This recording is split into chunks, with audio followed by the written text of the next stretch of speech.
പ്രാർത്ഥിക്കാം. ഞങ്ങളെ ആദിവാസിലെ സ്നേഹിക്ക് സ്വർഗീയ നല്ല പിതാവേ, കർത്താവ് വിശുദ്ധ ദിവസം രാവിലെ സമയം കർത്താവ് സൺഡേ സ്കൂളായി ഞങ്ങൾ ഒരുമിച്ച് അങ്ങരകടക്കിൽ കടന്നു വന്നിരിക്കുന്ന കർത്താവ്, ഞങ്ങൾ പഠിക്കുന്ന പാഠങ്ങളും എല്ലാ കാര്യങ്ങളും ദൈവമേ അറിയാൻ ഞങ്ങൾ ഓർമ്മയിൽ പാനം കർത്താവ് അവർക്ക് സഞ്ജീവിപ്പാനും ദൈവമേ ഞങ്ങളെ അവരെ സഹായിക്കുമാകണമേ. സർവേശ്വരൻ്റെ നാമത്തിൽ അപേക്ഷ നിറവേറണമേ. ആമേ. നമ്മളിന്ന് മദ്യപായി നമ്മൾ ചിന്തിക്കാൻ പോകുന്നത്, അല്ലെങ്കിൽ നമ്മൾ നോക്കുവാൻ പോകുന്നത്, നമ്മൾ ആദ്യം മുതൽ പഠിച്ച 1, 2, 3 പാഠങ്ങളുടെ റിവിഷനാണ്, അല്ലെങ്കിൽ ആവർത്തനമാണ് നമ്മളൊന്ന് ചെയ്യുന്നത്. നമുക്ക് മഹാട പരീക്ഷയും നമ്മുടെ പരീക്ഷയും അടുത്ത ജനുവരി മാസം ഉള്ളതിനാൽ നമ്മൾ റിവിഷൻ ഇന്ന് മുതൽ ആരംഭിക്കുകയാണ്.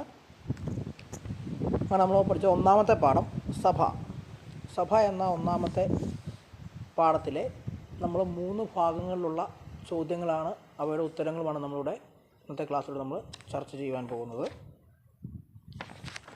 ആദ്യത്തെ ഭാഗം ഒറ്റ വാക്കിൽ ഉത്തരം എഴുതുക എന്നുള്ള ഭാഗത്തു നിന്നുള്ള ചോദ്യമാണ്. ഒന്നാമത്തെ ചോദ്യം, സഭയെ വിശേഷിപ്പിക്കുന്നതിന് ഉപയോഗിക്കുന്ന ഗ്രീക്ക് പദം. സഭയെ വിശേഷിപ്പിക്കുന്നതിന് ഉപയോഗിക്കുന്ന ഗ്രീക്ക് പദം എക്ലേസിയ എന്ന ഗ്രീക്ക് പദത്തിലൂടെയാണ് സഭയെ വിശേഷിപ്പിക്കുന്നത്. രണ്ടാമത്തെ ചോദ്യം, എവിടെ വച്ചാണ് യേശു ശിഷ്യന്മാരോട് ജനങ്ങൾ മനുഷ്യപുത്രനെ ആരെന്ന് പറയുന്നു എന്ന ചോദ്യം ചോദിച്ചത്? അതിൻ്റെ ഉത്തരം ഫിലിപ്പിൻ്റെ കൈസരിയ. ഫിലിപ്പിൻ്റെ കൈസരിയ എന്താണെന്നുള്ളത് നമ്മുടെ പാഠപുസ്തകത്തിലെ 9ാമത്തെ പേജിൽ വിജ്ഞാനവീതി എന്ന് പറയുന്ന ഭാഗത്ത് കൊടുത്തിട്ടുണ്ട്. ഫിലിപ്പിൻ്റെ കൈസരിയ എന്ന് പറയുന്നൊരു വിശദീകരണം, അല്ലെങ്കിൽ അത് എന്താണെന്നുള്ള കാര്യം കൊടുത്തിട്ടുണ്ട്. എല്ലാവരും അത് വായിച്ചു നോക്കുക, എന്താണെന്നത് മനസ്സിലാക്കുക. മൂന്നാമത്തെ ചോദ്യം, പത്രോസ് എന്നതിന് ഉപയോഗിച്ചിരിക്കുന്ന അരാമ്യ പദം. പത്രോസ് എന്ന വാക്കിന്, അല്ലെങ്കിൽ പത്രോസ് എന്നതിന് ഉപയോഗിച്ചിരിക്കുന്ന അരാമ്യ പദം കേഫ എന്ന അരാമ്യ പദമാണ് പത്രോസ് എന്ന വാക്കിന് ഉപയോഗിച്ചിരിക്കുന്നത്. അടുത്ത രണ്ടാമത്തെ സെക്ഷൻ 2, 3 വാക്യത്തിൽ ഉത്തരം എഴുതുക എന്നുള്ളതാണ്. അതിൽ ഒന്നാമത്തെ ചോദ്യം, മനുഷ്യപുത്രനെ ജനങ്ങൾ ആരെന്ന് പറയുന്ന ചോദ്യത്തിന് ശിഷ്യന്മാർ നൽകിയ മറുപടി എന്തായിരുന്നു? ജനങ്ങൾ മനുഷ്യപുത്രനെ ആരെന്ന് പറയുന്ന ചോദ്യത്തിന് ശിഷ്യന്മാർ നൽകിയ മറുപടി, അത് നമ്മുടെ പാഠപുസ്തകത്തിൽ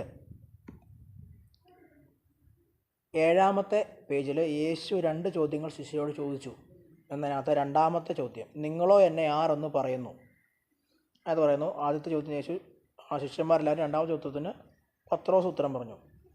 യോഹന്നാൻ സ്നാപകൻ, ഏലിയാവ്, ഇരമ്യാവ്, പ്രവാചകന്മാരിൽ ഒരുത്തൻ എന്നീ ഉത്തരങ്ങൾ കർത്താവിനെ കുറിച്ചുള്ള സമൂഹത്തിൽ കാഴ്ചപ്പാടായിരുന്നു. നമ്മളത് എഴുതേണ്ടത്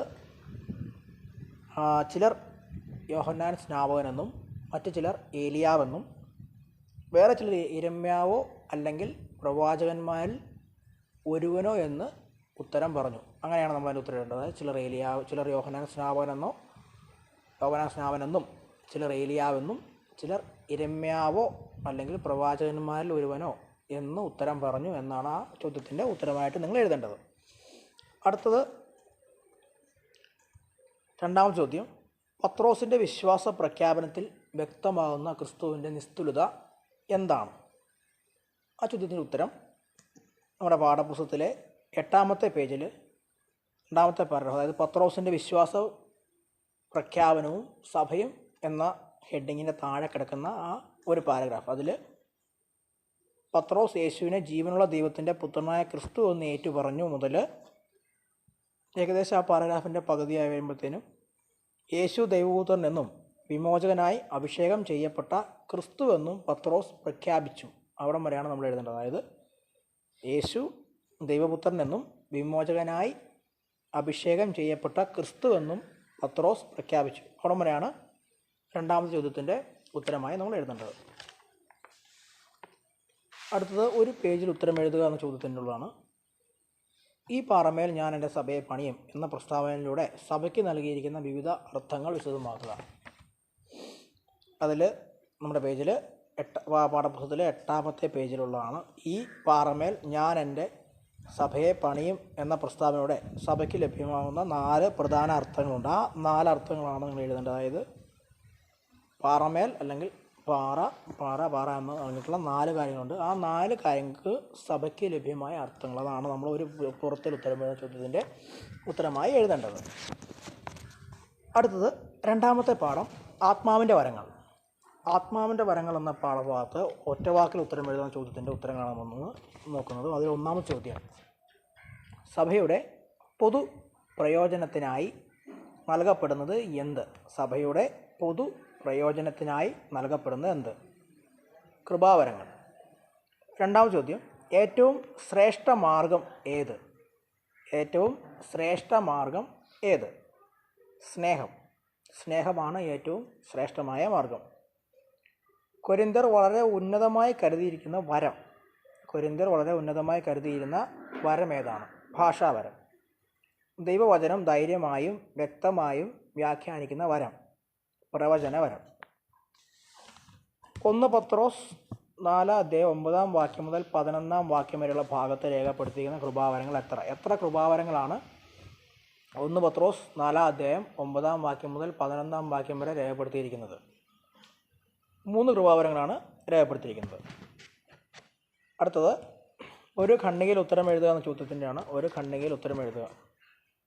ഒന്നാമത്തത്, കൃപാവരങ്ങൾ എന്നാൽ എന്ത്? അതിൻ്റെ ഉത്തരം നമ്മുടെ പാഠപുസ്തകത്തിൽ 12-ാമത്തെ പേജിൽ 1-ാമത്തെ പാരഗ്രാഫിൽ സഭയുടെ വളർച്ചയ്ക്കും നന്മയ്ക്കും ഉപകരിക്കുന്നതും വിശ്വാസികൾ നിർവഹിക്കുകയോ അവരിൽ കൂടി മറ്റുള്ളവർ അനുഭവിക്കുകയോ ചെയ്യുന്ന സവിശേഷ കഴിവുകളാണ് കൃപാവരങ്ങൾ. അതായത് പാഠപുസ്തകത്തിൽ 12-ാമത്തെ പേജിൽ 1-ാമത്തെ പാരഗ്രാഫിൽ തന്നെയാണ് ഈ 1-ാമത്തെ ചോദ്യത്തിൻ്റെ ഉത്തരമുള്ളത്. അതിൻ്റെ കൂടെ തന്നെ എഴുതാനുള്ളതാണ്. അത് ഒരു ഭാഗം.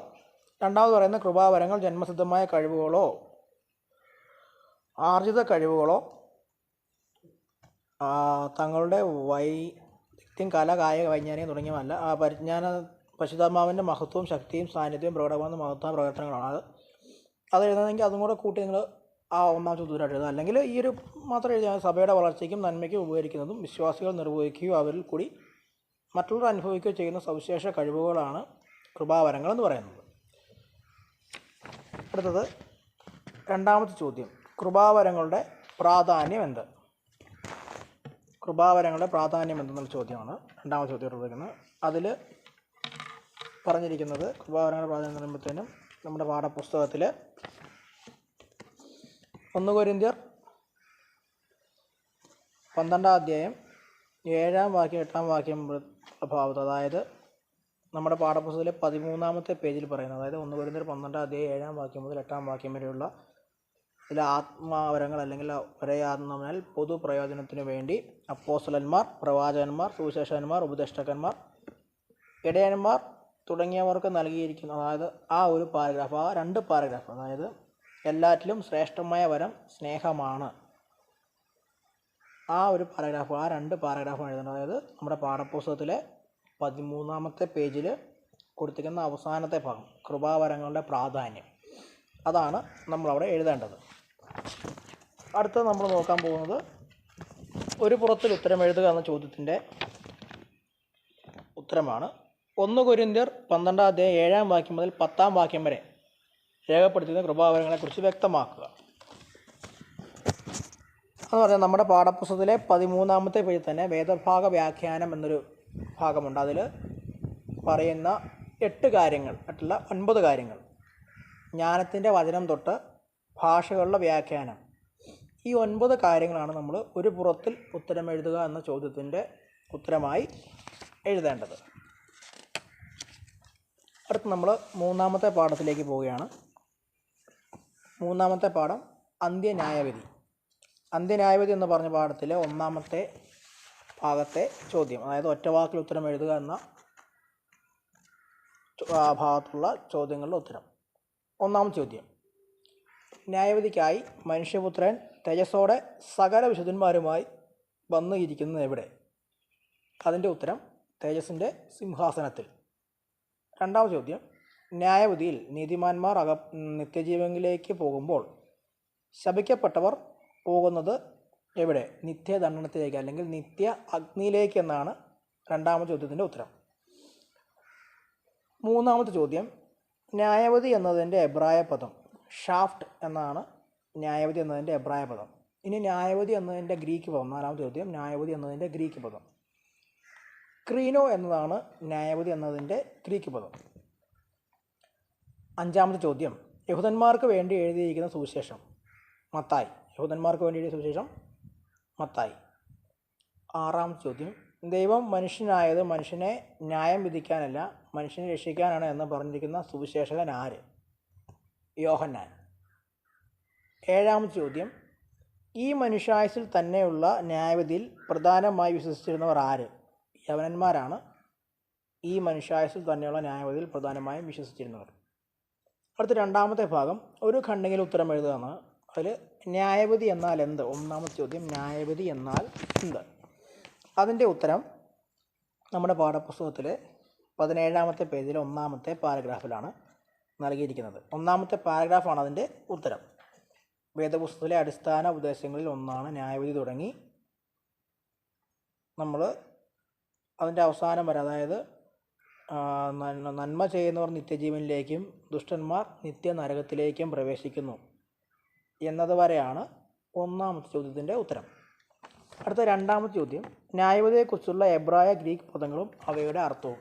അതിൻ്റെ തൊട്ട് താഴെയുള്ള പാരഗ്രാഫ്, അതായത് ഷാഫ്റ്റ് എന്ന എബ്രായ പദം ന്യായവിധിക്കുക, തീരുമാനിക്കുക, ഭരിക്കുക, രക്ഷിക്കുക എന്നിങ്ങനെ അർത്ഥങ്ങളുണ്ട്. അതുപോലെ തന്നെ ഗ്രീക്ക് പദം ക്രീനോ എന്നാണ്. ഇതിൽ ന്യായം വിധിക്കുക, തീരുമാനിക്കുക, വിലയിരുത്തുക എന്നിങ്ങനെ അർത്ഥമുണ്ട്. അതാണ് 2ാമത്തെ ചോദ്യത്തിൻ്റെ ഉത്തരം. അടുത്തത് നമ്മൾ നോക്കാൻ പോകുന്നത് 3ാമത്തെ ചോദ്യമാണ്. അതായത് ന്യായവിധിയുടെ ആവശ്യകത. ന്യായവിധിയുടെ ആവശ്യകത എന്ന് പറയുന്നതും നമ്മുടെ 17ാമത്തെ പേജിൽ ന്യായവിധിയുടെ ആവശ്യകത എന്നുള്ളൊരു പാരഗ്രാഫുണ്ട്. ആ പാരഗ്രാഫാണ് ആ ചോദ്യത്തിൻ്റെ ഉത്തരം. താഴെ തന്നെ 4ാമത്തെ ചോദ്യം ഉത്തരവുണ്ട്. യഹൂദ ചിന്ത, അതായത് ന്യായവിധിയെക്കുറിച്ചുള്ള യഹൂദ ചിന്ത എന്താണെന്നുള്ള ചോദ്യം. അതിന് തൊട്ട് താഴത്തെയുള്ള പാരഗ്രാഫാണ് പറയുന്നത്. യഹൂദ ചിന്ത എന്നുള്ള ഒരു പാരഗ്രാഫുണ്ട്. ആ പാരഗ്രാഫാണ് ആ 4ാമത്തെ ചോദ്യത്തിൻ്റെ ഉത്തരം. ഇനി 5ാമത്തെ ചോദ്യം, അല്ലെങ്കിൽ ഒരു പുറത്തിൽ ഉത്തരം എഴുതുക എന്ന ഭാഗത്തെ ചോദ്യമാണ് ന്യായവിധിയെക്കുറിച്ചുള്ള പുതിയ നിയമ ദർശനം. ന്യായവിധിയെക്കുറിച്ചുള്ള പുതിയ നിയമ ദർശനം നമ്മുടെ പാഠപുസ്തകത്തിൽ 18ാമത്തെ പേജിൽ ന്യായവിധി ദർശനം പുതിയ നിയമത്തിൽ എന്ന് പറയുന്നൊരു പാരഗ്രാഫുണ്ട്. ആ പാരഗ്രാഫാണ് ആ ഒരു പുറത്തിൽ ഉത്തരം എഴുതുക എന്ന ചോദ്യത്തിൻ്റെ ഉത്തരം.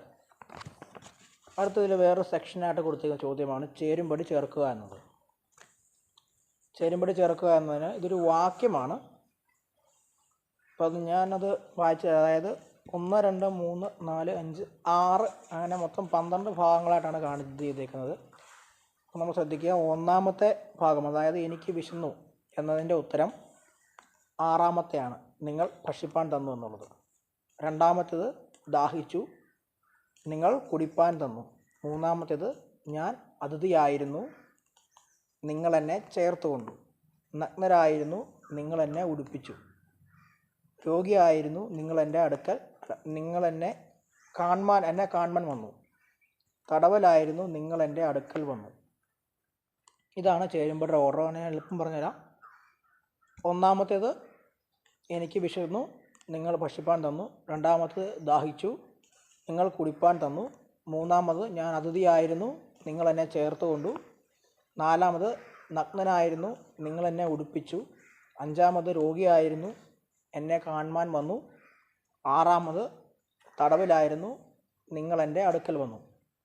ഇതാണ് ചേരുംപടി ചേർക്കുക എന്നുള്ള ഭാഗത്തിൻ്റെ ഉത്തരം. നിങ്ങളിതിൽ നമ്മുടെ പറഞ്ഞിരിക്കുന്ന പോലെ തന്നെ നിങ്ങൾ പുസ്തകം വായിക്കുക. പുസ്തകം വായിച്ചിട്ട് നിങ്ങൾ ഒറ്റവാക്കിൽ ഉത്തരം എഴുതാനുള്ളതിൻ്റെയും 1, 2 ഖണ്ഡികയിൽ ഉത്തരം എഴുതുക എന്നുള്ളതിൻ്റെയും ഒരു പുറത്ത് ഉത്തരം എഴുതുക എന്ന ചോദ്യങ്ങളുടെയും ഉത്തരം വായിച്ച് നോക്കുക. കൃത്യമായി ഉത്തരം എഴുതുക. പരീക്ഷയ്ക്കായി നല്ലവണ്ണം തയ്യാറെടുക്കുക.